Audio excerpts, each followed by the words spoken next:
Let's talk about policing and shaping. Before talking about policing, remember that when you establish a contract, for instance, with your carrier, the carrier will establish a limit of the rate that you can transmit into their network. This is the CIR, or Committed Information Rate. So when carriers detect that you are sending a rate that exceeds this rate, they will most likely will be dropping that traffic. And you can also have a contract where the carrier establish a CIR, but they will allow the traffic to exceed the CIR for bursts, and that traffic will not get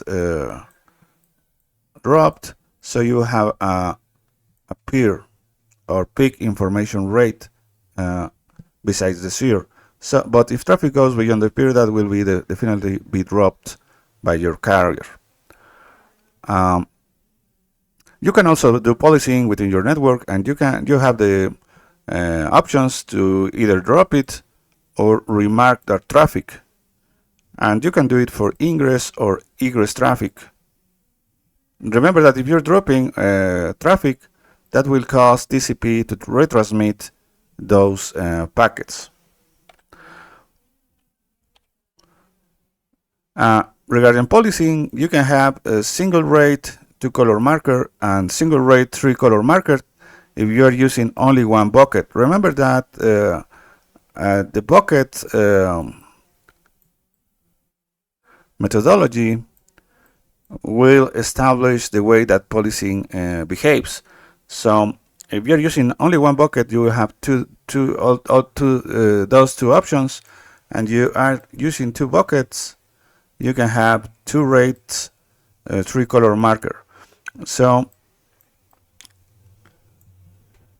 when you have traffic that conforms to this committed information rate, that is traffic, it is known as conforming traffic.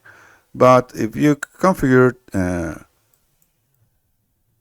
committed burst and a peak burst, you have 2 parameters that where the traffic is above the committed burst but below the peak burst, that will be known as exceeding traffic.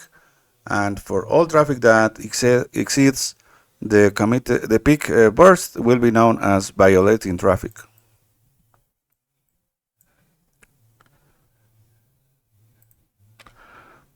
You can also do shaping. Shaping will help you if you have a certain burst of traffic that go beyond the CIR. Let's what this shaping can do will be storing this exceeding traffic in buffers, and it will try to send this traffic a little bit later on, so it can conform to the CIR. In this case, this traffic is delayed, so you can cause delays if you do that, and it is only available for egress traffic. You can affect voice traffic or video traffic if you delay that traffic. So you have to use this in conjunction with low latency queuing.